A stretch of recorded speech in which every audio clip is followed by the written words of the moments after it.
Right, let's talk blending options with Titleist set of irons. Did this with Mizuno, we'll do it with Titleist because you've got lots of different options, and whenever I go on tour ranges, PGA Tour, European Tour, all I'm seeing is blending at the moment. My bag is blended, meaning I use this iron, but then I also use this iron, T300, T100, when I get to a certain loft and things start to not go up in the air quite like I want them to.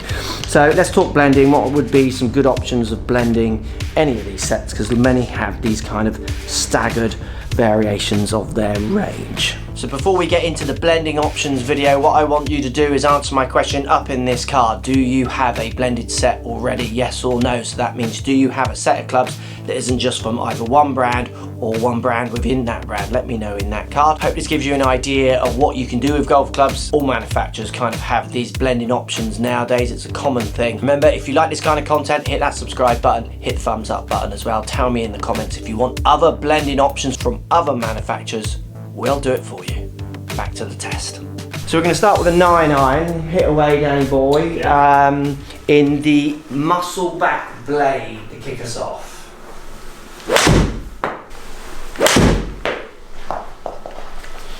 So in theory, the muscle back blade's going to be the highest spinning. Yes. And it's going to give the least help vertically. Yeah. People think it might give the least help left and right. I would say it would be quite even to the others, but it might give the least help short and long. So not only with launches, peak heights, and potentials, this would give maybe the least help when you mishit it for balls dropping short of target. Yeah. The hit there was not bad. Yeah, that last one was a little toey. Good, we'll keep that in. Yeah.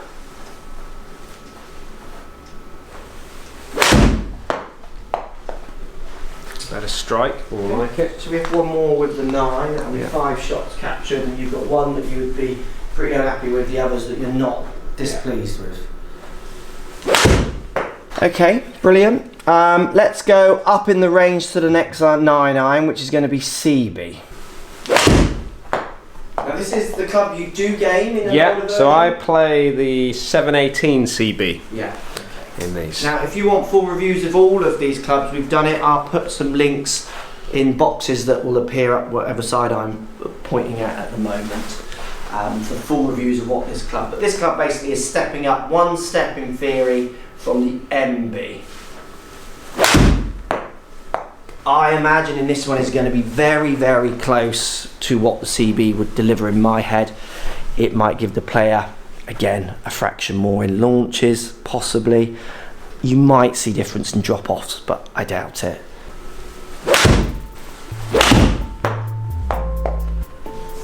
Great, is that 5? Yeah. Okay, so let's step up to the next one.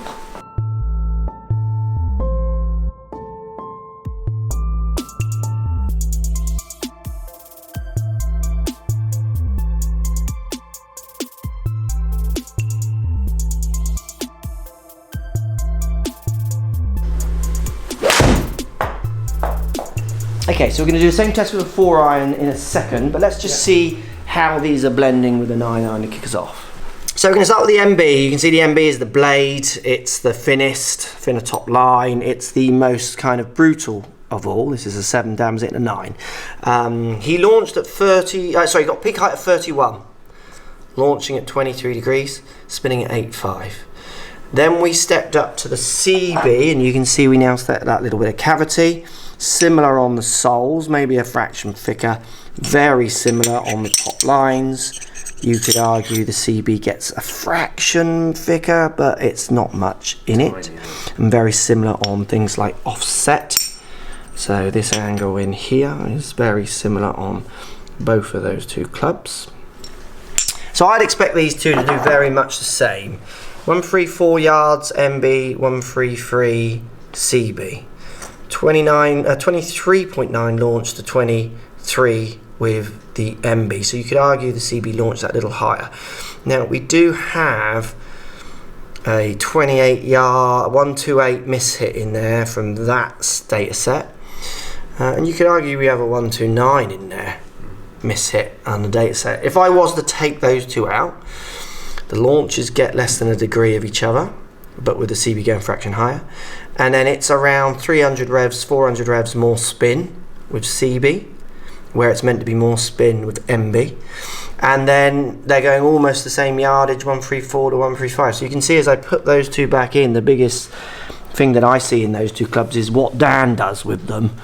They're basically very, very close. In a 9-9, I think if you went the other end of the set, which we'll do, you might see, as you start losing a bit of launch subject to the speed you put in, that one might help more than the other. But I would see them as very close, and I would want them to as a fitter.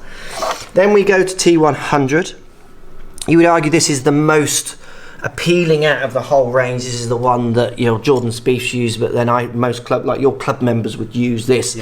Not many are going to be buying that in your club membership. And you can see it's got more weighting, tungsten. Again, full reviews, I'll put another card up if you want to see those now. Slightly thicker top line. We see a slight jump in yardage, 138, maxing out at 141. Didn't get anything into the 140. Now this is because the loss of these clubs will be changing as we go up through. There's no secrets. There's no one's better than another. There are reasons why you'll see them stepping up in distance, and it's lofts, and then where they put the weight, they'll try and get the most out of those lofts. That doesn't mean it's better if it goes further. Just get that in your mind. One that I mishit. That again, I seem to have mishit one in every set here. Yeah. So you got a 130 to so over 11-yard gap in distance of hit. So 22 launch, we do see a slight lower launch, but remember it's a lower loft. 8.5 spin, so the spin is slightly coming down from the CB, and I would put the MB much more in this spin swing set, I think, if you kept hitting, but you could say they're very similar, close. Peak height 33 to 31. So the MB going to lowest, it's 32 if you take out that 28-yard one, so you get them within a yard of each other. Launching slightly different, peaking height the same, which is then keeping land angles very consistent with all of them, 50, 51, 50, so for stopping powers as well as spin. But you do start squeezing out that bit more distance. It's there, isn't it? The ball speed goes up because of the numbers delivered. 103, 104, and we now jump to 106. Again, no secrets. One's not better than the other. It's a blend, and you can choose to get it's what you want your club to do is going to be the bigger question, subject to what you deliver. T200 next. So we see a bit more visible tech going on, and it gets a little bit thicker and chunkier in places. Certainly more, I think, of a heavy sell than that needs. In its looks, because people who want that know what they want, I always think. We jump to 146 from 138 from 133, so we now see a big jump. We see launch jump right down to 21, so we see it coming down a degree lower than T100, 2 degrees lower than the other two more bladed options. Still peaking height at 34, still landing angles at 50, and the spins now drop down to 8.1. So we're launching low, but we're peaking height, and then we're getting less spin to push it on. So this one goes further because it's less loft presented, which then gives less spin, but it does still push it up in the air as much as the others to get the land angle the same. So you can now really start to see the blend, can't you? And if we jump up to the last one, T300, so it's got the biggest visible tech and the chunkiestness. I've got one of these in my most helped long iron that I game. It's going to give everything that you think is going to make you feel really comfortable and help you when you miss hitting, isn't it? And we jump up to same as T200, 146, 8.5 spin, which is interesting. So that's apart from the CB, that's as high spinning as any other club in the low spinning one. And the launch is the lowest, down at 21, because again lofts, and peaking height at 33, so very much in the group there. So you can see a slight blend there if you wanted to go. If your 9-iron isn't going far enough, in theory there's one in that set that could make your 9-iron go further. But it actually is really an 8-iron. So then the question is, what will you do at the bottom of your set to make sure if you want to get to a 56, say, loft in a sand wedge, what are you going to do to make sure you get there and don't have this massive gap will be the question. Let's try the same thing with the 4-iron then. Okay. Where does it really start pushing you to your limits? So Dan's got the MB he's going to start with. We're going to do it all now with 4 irons to see how drastic something chunky compared to something thin might help him when things start dropping off. So you're not just watching Dan hit a million of shots. There's a lot of data capture here. We'll get to the numbers. Here's a little montage of him hitting.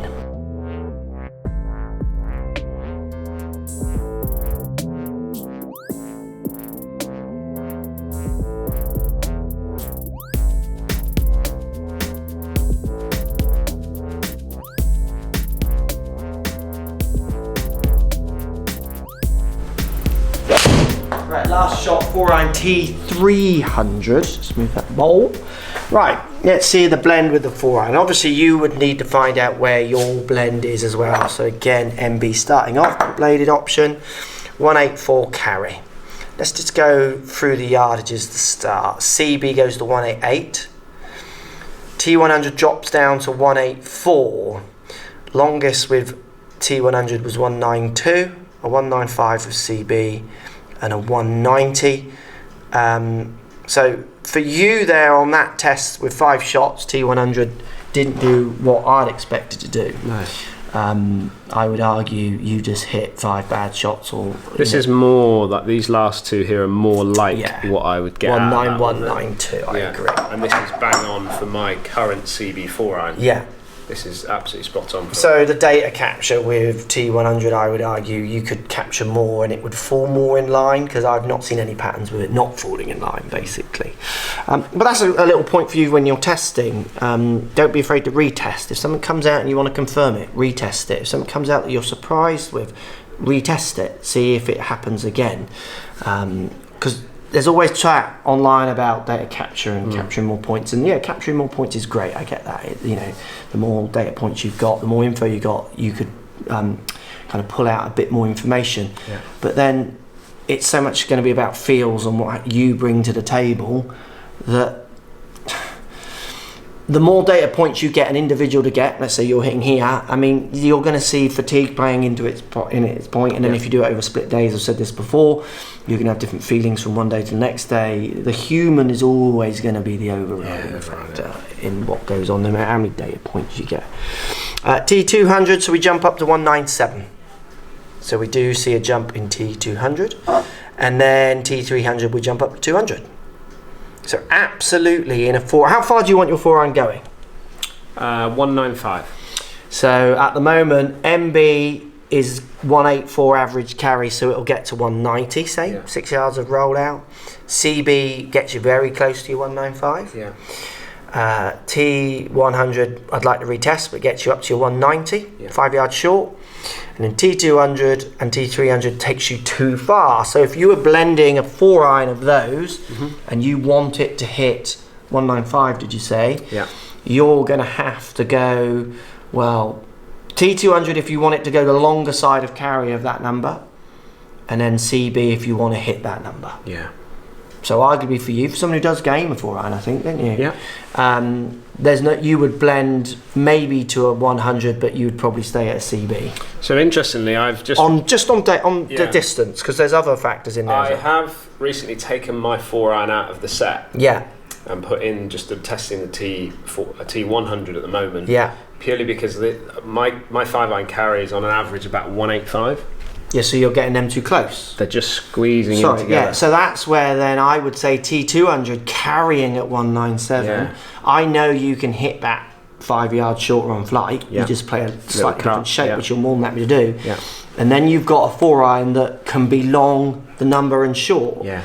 If you stay down at CB, and this is the beauty of blending, your max is 195 carry. So you got to button it every time. Yeah, you haven't got any ease off. You've only got max out, max out, max out, max out.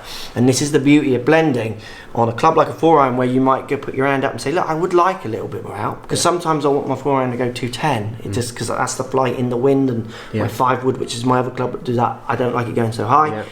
Then that's when the blend comes into your personal preference. So with the data, we're going to do a bit more of the data. Like, there's no surprises here. Like Titleist, all of the manufacturers, they don't know physics. You know, they know physics. They don't not know physics. They understand what this will do to each one of your shots, and they understand they're taking loft off and taking spin away from you, all that. But what they're doing, like all of them do, is they're just giving you options. Because then the next option is, if Dan goes, he does go T200, it's spinning at 4.6 compared to 5.2. So he might want to keep spin on. It might be something that he wants. Land angle is 47 with his CB. Land angle with the T200 is 46.8. So they're landing at the same angle, but one's got a little less spin on it. Yeah. But you might think, well, I generally play my 4-iron from a T, so I'm going to be able to control dryness and club face and ball. Yeah. I'm not playing it much from the rough for that yardage, so I might just play my 5-wood for that. So I don't mind that the spin is dropping off. Or you might be saying, well, I hit that 4-iron a lot from semi-rough and dewy mornings and stuff, and I play a lot where, you know, the spin comes off. I don't want to give that spin away because I'm scared I might get that very bomby, shooty one. 4-iron. There's so many, nothing's right or wrong. It's working with the person. If we just go peak heights with all of them, MB 32, then to 36 CB, then to 36 with T100, then 36 with T200, slightly higher with T300 at 37. So for me, my longest iron, which is a 6-iron stroke 5-iron, because I've got 2 6-irons because my blend crashes, that peak height is what I go for. Out of all the numbers that are delivered, I go, can I have peak height, please, on that club, which is my longest iron, which is fine from a tee and good lie, but as soon as I get any kind of dodgy lie, I'm finding myself playing my 23 hybrid from such ridiculously short distances and manufacturing it so much. So can I have one that peaks height the most? I don't care that I lose a bit of spin. I just want that height on that number for the way I play. So we're in any manufacturers at the moment, you get lots of steps, and they all do run into each other a little bit, and they all can clash a little bit as well. The biggest thing with blending is that you've got to do what Dan's done there and do it with more clubs if you can, and if you can do it on a course and all those kinds of things, it's great. Work out how you play your shots with different lofts and what you want them to do. What's your bad bit? What's your good bit? Can you improve your bad bit without wrecking your good bit? Basically. Don't you think? Absolutely. Where would you blend? So I go from T100 and I jump all the way up to T300. So I have a real brutal blend. Because I go from my longest iron to even a hybrid after that, which is 23 degrees. So I'm not afraid to have a brutal jump to get my blend in looks and flights. How would you blend at the moment? Using CB? You obviously don't want to step down from that, but you're doing your wedges. So I like my wedge setup that I've got at the moment, and I've got like a 3/4 shot that I play with my wedge, which kind of closes that gap to take a gap wedge out. So I don't really want my 9-iron or my pitching wedge in the set going too far. You want it that number. I want to hit that number, so I'm quite comfortable with the numbers that the CB or the MB gave me. So going up, what number are we stopping before you don't want CB, you want to go somewhere else? It's 5-iron to 4-iron. So for me, it would be whether I put, let's say, a 4-iron of the T100 in there, or even looking at what we got there, the T200 would probably suit that game probably a little bit more. I like the fact that what you said there about taking a bit off that. It's not a hard shot for you. It's not a hard shot for me, and I've never really thought of it in that way. I've always hit it in here, got the numbers maxing out. When it comes to blending and picking clubs, I always think, and Titleist told me this years ago, and I thought it was really clever with their wedges, work out what you're good at, get your set built around that, work out what you're really bad at, get your set tailored to that, but if that means taking away what you're good at, you're going to have to compromise. Does that make sense? It does, I know I'm not very good with not much loft. I have a dodgy lie, so I have a 23 degree hybrid, and now I have the chunkiest, friendliest T300 in my 6-iron, which is a 5-iron. Post comments down below, let us know if this helps. Blended irons, when if you're looking at irons, you don't need to think of a set of irons anymore. Manufacturers don't really want you to. Want you getting custom fit, trying them, and getting them built for you, because then you'll be happier. Post comments down below, let us know if this helps or not. If you subscribe to the channel, make sure you ring that bell. Give it a little ring, and then you get notifications every time we do these fantastic golf videos. If you don't subscribe already, hit the subscribe button. It's free, it's easy. You get to see me and Dan and Matt behind camera a bit more. He comes out in front of camera sometimes. Occasionally. Hello.